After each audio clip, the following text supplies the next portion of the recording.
Hey guys, I'm here for another Evony video. In this video we're going to talk about the basic of troops. What troops kill what other troops. Also we're going to speak a little bit about generals and what generals are good with what troops as it pertains to SVS. Alright, let's get into it. So the basics as it pertains to troops and what troops are strongest against what other troops. Think of it this way, it's kind of like a game of rock, paper, scissors, and those other guys. So there's rock, paper, scissors, and another type, all right? So for us, it's mounted troops, ground troops, range, and siege. The first is mounted troops. Now, they're effective against bosses, but they are also most effective in SVS against a ground troop general and ground troops. So mounted is effective against ground troops. Now if you go to ground troops, now ground troops along with a ground troop general is effective against range troops. So archers.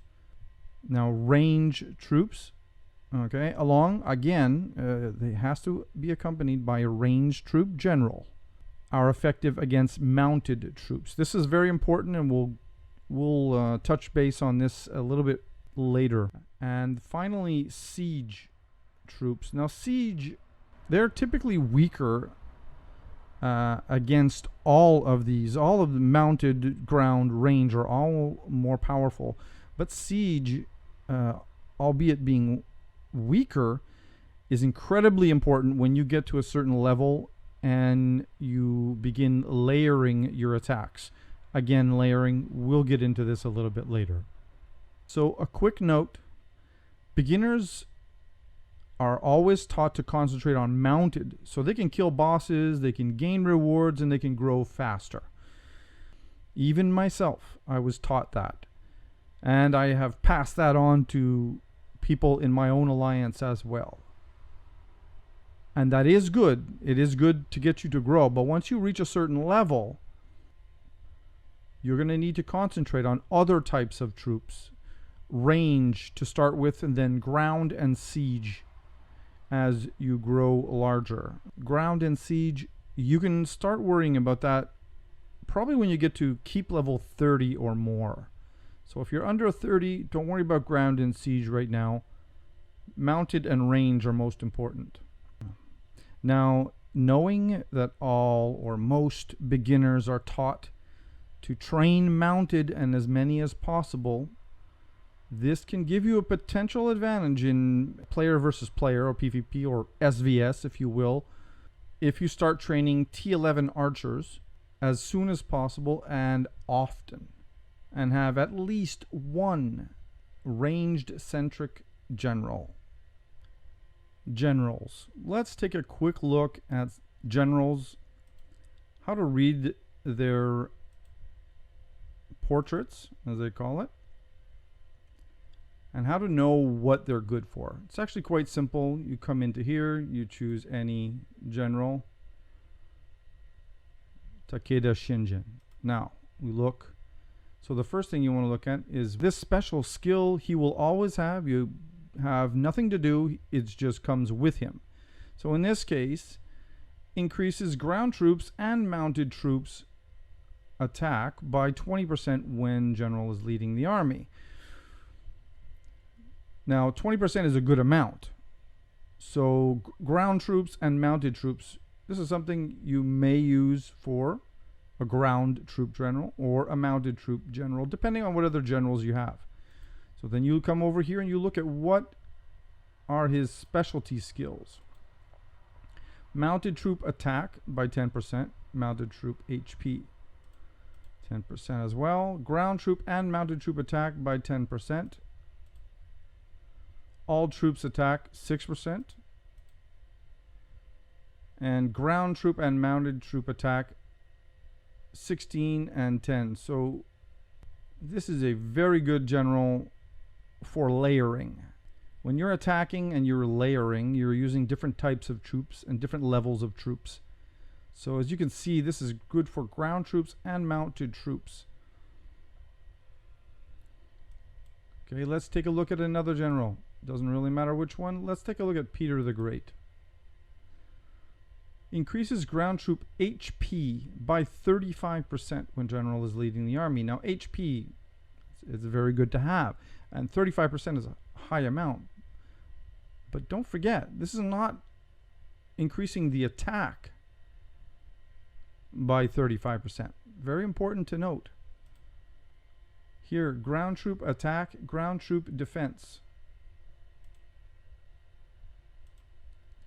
Ground troop and mounted troop attack 10%. Troop death into troop soul rate. In main city, 10%. So this is not while you're attacking, this is in main city. Ground troop defense, ground troop HP. So this is a ground troop general.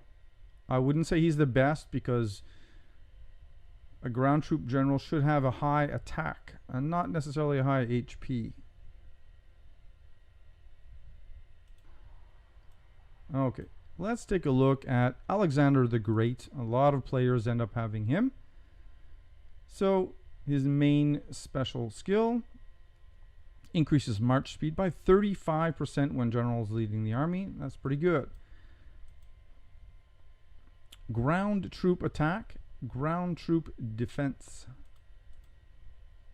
Ground troop and mounted troop attack. Allows you to heal a proportion of dead troops in player versus player, 10%. Mounted troop attack plus 36%. That's very good. So this is a little misleading, because you initially see a high speed. If you look at the regular specialties, so this would be the first three. This one you can't get until all these three are at their maximum, and then you can start training this. So these main specialties are mostly ground troop. Ground troop and mounted, but limited, just the same. And then healing a portion of your wounded. This is obviously very good, but nothing with mounted troops.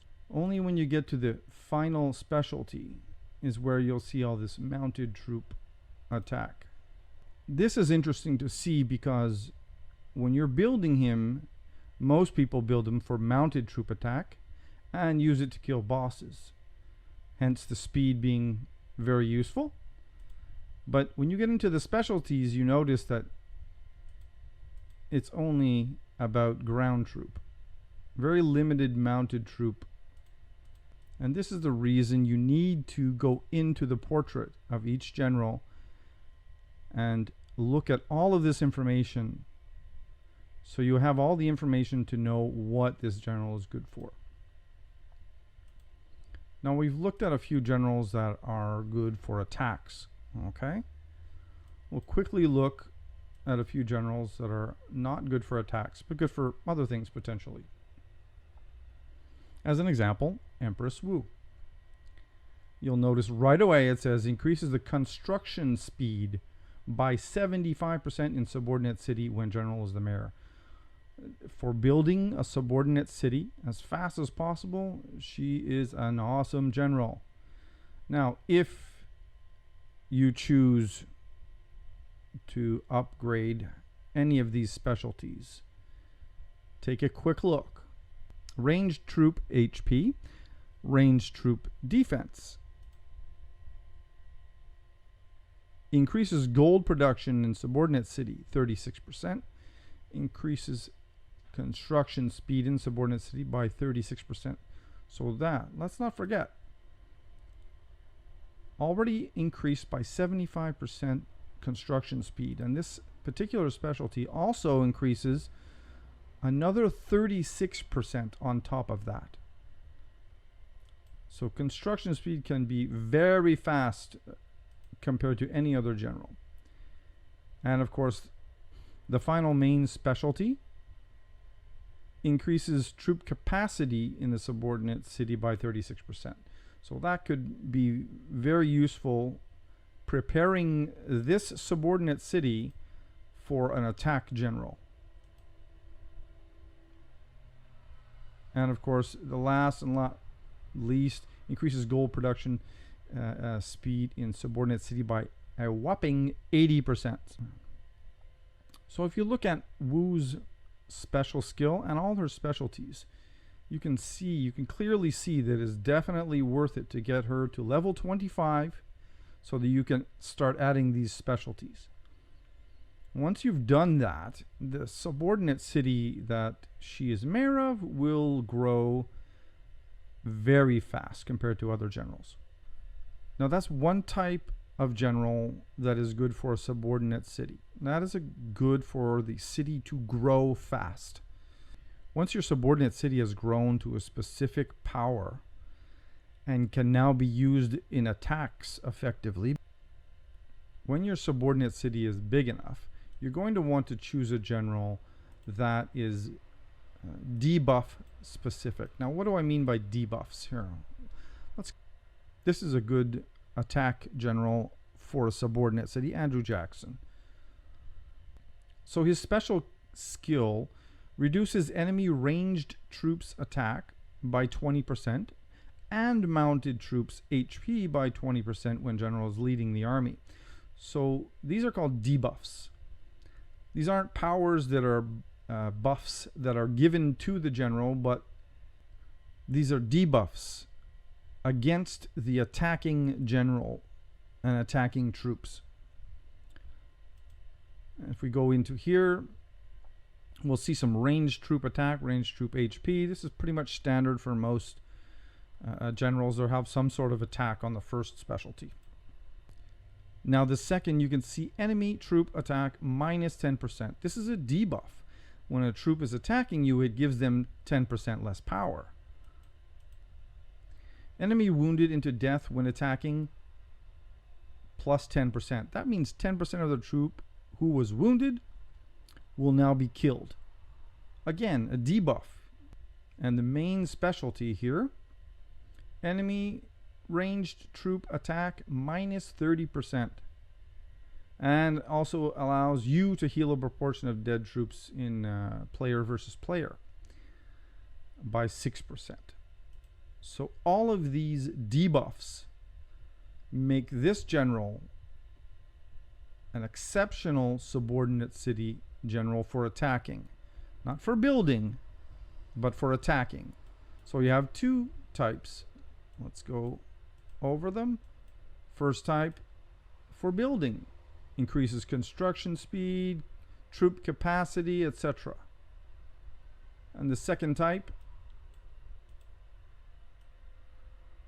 right here, debuffs.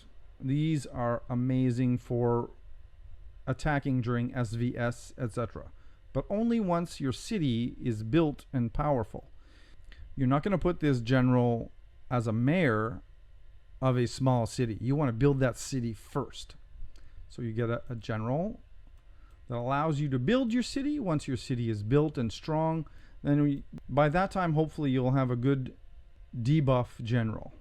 So that should give you a good idea of how to choose and how to look at a general differently. Make sure you have all the facts. Make sure you know what this means and each of their specialties. So let's talk about layering. This is a good starting point as it pertains to layering. This is an example of a range-centric march. Obviously, this march must be led by a range general. These numbers are a good starting point. So you'll want to play with these numbers depending on what or who you were attacking and what your strengths are. Okay, and obviously this is approximately 1 million troops attacking, maybe a little bit more. I didn't calculate it exactly. So this is excellent when you're participating in SVS. When you're at this level, you more than likely have 4 or 5 troop marches that you can save. Now you can take those numbers for the range-centric march and you can pretty much create the same starting point for mounted, for ground, etc. And have them saved so that while you're in SVS, once you've scouted the opposing player and you decide which troops you want to use to attack, they're already saved. It's one click and then attack very quick. Now just remember what troops are effective against what troop. If we go back to the beginning of this video, I told you that mounted will defeat ground, ground will defeat range, range will defeat mounted, and siege, although weaker than all three, very good for layering. As you can see in my guide, it's not your primary. It should definitely be your secondary type of troops.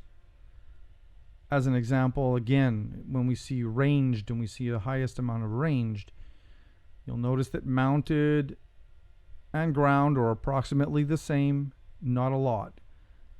The second highest will always be siege. So if you do a mounted centric march, your second most powerful will be siege as well. So thanks very much for watching. I hope you learned something during this video. If you have any questions, please ask me in the comments below. I will answer as often as I can. And if you've enjoyed this video, click that like button, smash that subscribe if you want to see more Evony videos. Thanks for watching. You guys have a great day.